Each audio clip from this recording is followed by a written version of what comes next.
हाय नमस्कार सर्वांना। तर आता वाजले दुपारचे 2:15। दाखव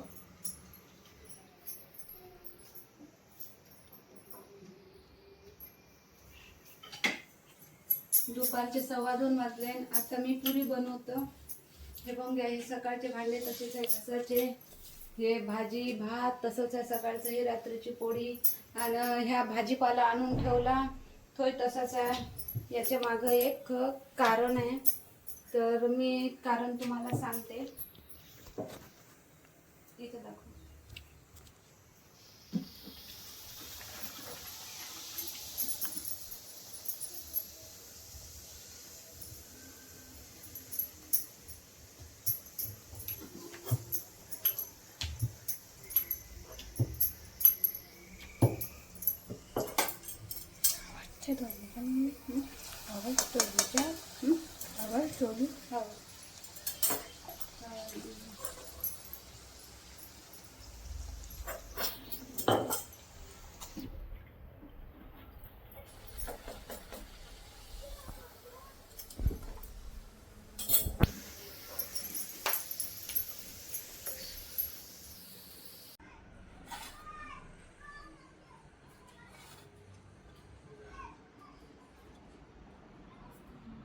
अरे हाँ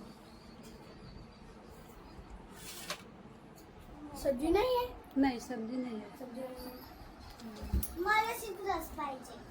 आणि पुरी काऊन खाणं रसपुरी जेवण चांगले हा। तर सांगायचं म्हणजे गेले 2 दिवसापासून कायच्यातच माया मन नाही लागून राहिलं। कोणत्या रात दिवस ठेस ते मनात आठवून राहिलं। माझ्या संग स्कॅम झालेला आहे, माझ्या संग फ्रॉड झाला आहे, धोका।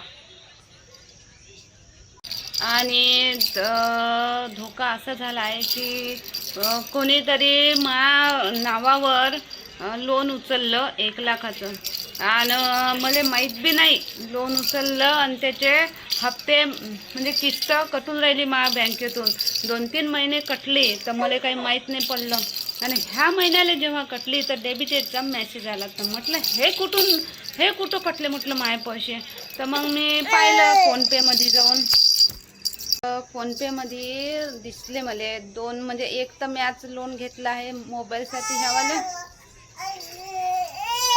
त्या फोनपेमध्ये पुरं लोन EMI असं क्लिक केला तर त्याच्यावर पूर्ण डेटा दिसून राहिला। तर म्हटलं ह्या कंपनींच्या मार्फत म्हटलं लोन घेतलेलं आहे, म्हटलं क्रेडिट बजाज फायनान्स क्रेडिट राहते ना त्याच्यातून लोन घेतला आहे। लोन माझ्या नावानं घेतलं को कोणाच्या नावानं घेतलं माहीत नाही।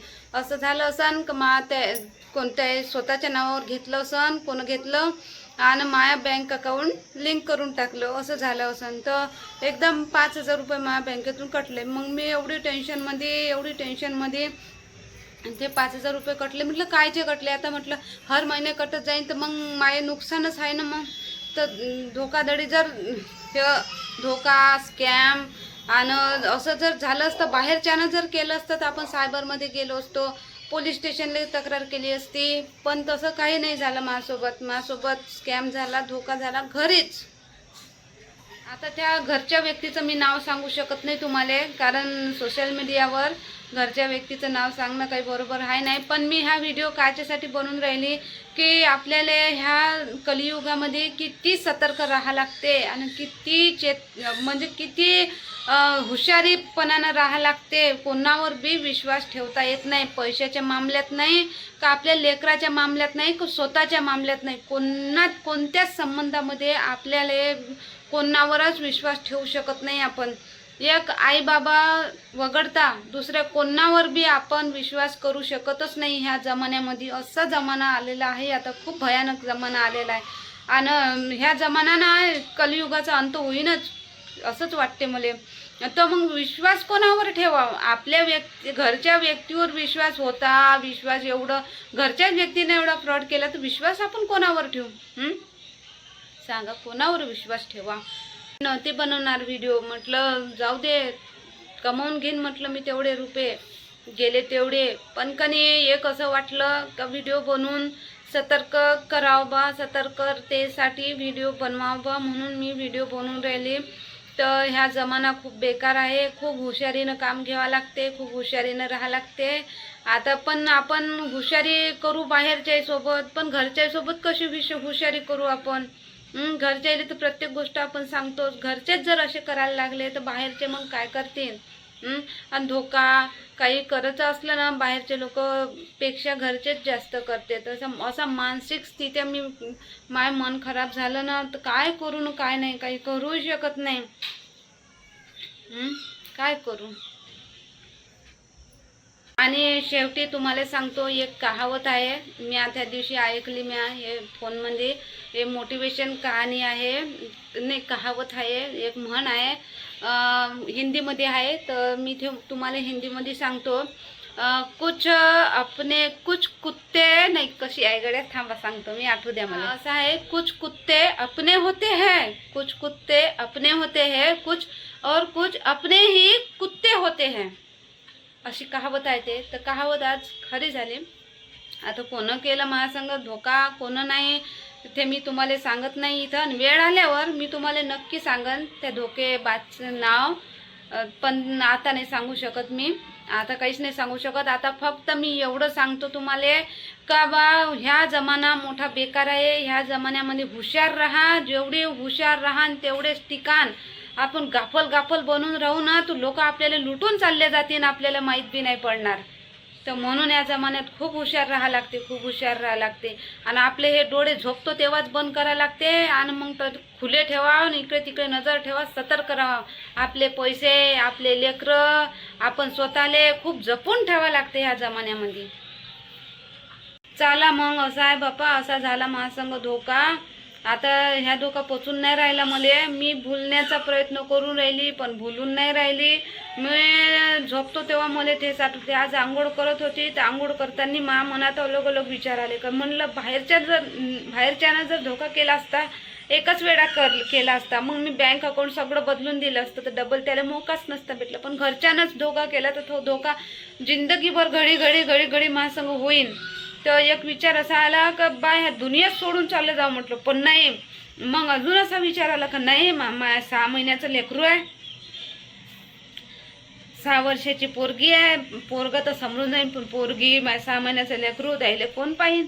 नाही बाबा, असं नाही कर म्हटलं. माय लेकरू आताच तर कसं करते, मापाशी कोणापाशी राहत नाही, तो एकदम मापाशी वाले होते, मलेच पाहिजे. त्याची नजरे जे आहे ना, ते मलेच शोभते, मलेच ढूंढते. मी काम करत राहू, असा मलेच पाहत राहते ना, असं हात करून माझपाशी वाले होते. आणि जर मी असं केलं तर माझ्या लेकरावर काय बीतन. म्हणून मी ना लय म्हणाले, मले स्वतःला मी सांभाळून घेतलं, लय सांभाळून घेतलं. जाऊ दे, झालं ते झालं, जाऊ दे. असो, पण कोणतीही कितीक बी आपल्यावर कठीण परिस्थिती येवो, काही बी हो, पण आपण कधी हारायचं नाही. हे जीवन कायले म्हटले जाते, संघर्ष तिथंच जीवन आहे. हारू नका, कधीच हारू नका, आणि कधीच वाईट पाऊल उचलू नका. हे जीवन, हे आयुष्य खूप सुंदर आहे, म्हणून हे आयुष्य पूर्णपणे मनसोक्त जगून घेऊ आपण. दुःख काय येते जाते, फ्रॉड काय होतच राहते. आज झालं, उद्या मी कमवून घेईन तेवढे, काय लेकाले जाऊ द्या ना, होतच आहे म्हणलं. तर हारू नका कधी जिंदगीमध्ये. मी बी हारत नाही, मी बी नाही हारणार. लढ येते, लढून घ्यावा, लढ येते तर लढून घ्यावा, मन मोकळं होते. आपण मनात ठेवलं, आपण लढलो नाही तर ते कधी आपल्याला मग मानसिक त्रास होऊ शकते. म्हणून कधी लढ येते ना तर लढून घ्या. मी दुपारी आंघोळ करता करता खूप रडली, ह्याच गोष्टीसाठी रडली. झालं, मन मोकळं झालं, मग आपल्या कामात लागले, आपले लेकरं पाहायला लागले. आता पहा, हे कामं तसेच पडले आहे. हे कपडे, हे इथं कपडे आहे, हे घडी करायचे, आता हे घडी करतो, तिकडे थोडं रडून राहिला. भांडे बी तसेच आहे, रातचे भांडे तसेच घासायचे आहे. आणि इकडे बाबू झोपला होता, आता उठला तो, आता अजून झोपून तो, आता अजून त्याला झोपवतो. आले बाबाले देख, एवढी सुंदर प्यारी हसी आहे मा बाबूची. मम्मा कुठं नाही जाईन बेटा तुला सोडून. तुला ह्या धरतीवर आणलं मी, तर तुला सक्सेसफुल माणूस बनवूनच जाईन मी. मग तुला नाही सोडन मी, कुठं नाही जाईन मी. एवढं सुंदर बाळ, एवढं सुंदर मुटकून हसून देते. मग याच्यासाठी सबस्क्राईब करा, लाईक करा आणि शेअर करा. सांग बेटा, सबस्क्राईब करा म्हणा. लाईक करा आणि शेअर करा. शेअर नको करा, फक्त सबस्क्राईब न लाईकच करून टाका. अरे बापरे, चला ठीक आहे.